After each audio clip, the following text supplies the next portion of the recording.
So it's safe to say that you're watching this video because you have chronic back pain. I'm a spine surgeon. My name is Dr. Brent Kimball, and I'm going to go through a little bit of my approach to patients when they come to me asking a question like, hey doc, my back's been hurting for 20 years, and I had this injury many years ago, and I just learned to deal with it. What can I do about it? Do I need to get on medication? What do I need to do? Do I need surgery? One of the most common mistakes that people make is they think that if their back is really hurting, then they must need surgery. Or if they've tried a bunch of different things and they haven't worked, then that means that surgery has to be the next option. Well, that's not true, because surgery is really only designed for patients that have a problem that can be fixed with surgery. If the back has got so much going on with it, or we don't have a good solution, then surgery is not going to be helpful. And in fact, you don't want it. So you got back pain, you've had it for a long time. What can you do about it? You probably already tried some of these things, but at the risk of being, a little redundant, bear with me.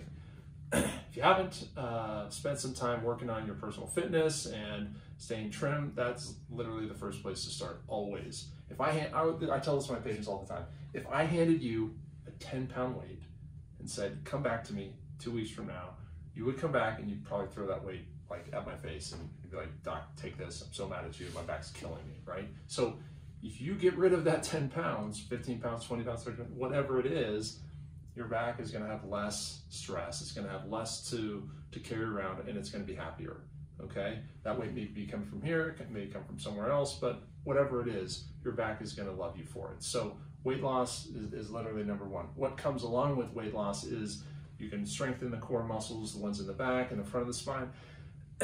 Really, one of the only well-proven ways to address back pain without surgery is through core strengthening, physical therapy, targeted physical therapy, and just physical fitness. So if you take the time to do that and really invest in that, sometimes it takes some major life modifications to get there.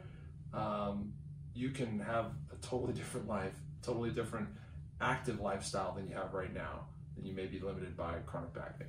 You may say, oh, Dr. Kimball, listen, my back's been hurting forever. I've been playing sports forever. It still hurts. Well, for some people, you can't lose enough weight to get rid of the back pain. And there may be a problem with one of your discs or compression of a nerve or something like that, yeah, maybe it needs a little bit extra exploration. And that's where an expert like myself would come into play.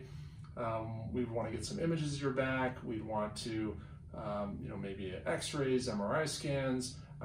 That doesn't mean that we're not going to go through, step by step, making sure that we've done everything we can to avoid having to have some back surgery. I also refer my patients to other specialists. Believe it or not, I'm not the only person out there that takes care of patients with back pain. There are, again, like I said, physical therapists, there are massage therapists, there are chiropractors. Some people don't believe in chiropractic. That's fine if you're not comfortable with it. I've had self-admittedly many patients that do really well with chiropractic and get non-surgical treatment for their back pain and can do quite well. Some problems in the spine are not well treated with chiropractic, and that's not my science. I'm a neurosurgeon and that's what I know. So I do recommend my patients to seek any and all non-surgical therapies outside of spine surgery, because this is not the first step in getting your back fixed. It's literally the last step, okay? There are a bunch of medications that you could consider taking for your back pain. Most of those medications are really better for flare-ups and not really good for the chronic treatment of back pain or long-term therapies. You can't take Advil or Relief every single day for the rest of your life, and they're not gonna fix your pain forever. They're good for flare-ups and for irritations that come now and then. Muscle relaxants, if you have to take a muscle relaxant for your back every single day, there's probably some other problem that needs a little bit more investigation, okay? Opioids, there's this massive opioid epidemic. I don't want you taking opioids ever. We do prescribe them after surgery, after you've had some surgical event, because you need them, but we get you off of them as fast as possible. Again, surgery is not the first option for treating chronic back pain. In fact, chronic back pain is really difficult sometimes to treat with surgery. If you have chronic back pain, you might be a candidate, but we need to look into it and do some more physical evaluation and all the imaging that would be required to figure it out. I want you to know that we've got a lot of options that include no surgery, include minimally invasive surgery, motion sparing surgery, and then last, and really the last option is fusion surgery. Just because you have a problem doesn't mean you're going to need any of those. So if you want more information about that, we're going to have more content coming out, and I look forward to seeing you soon.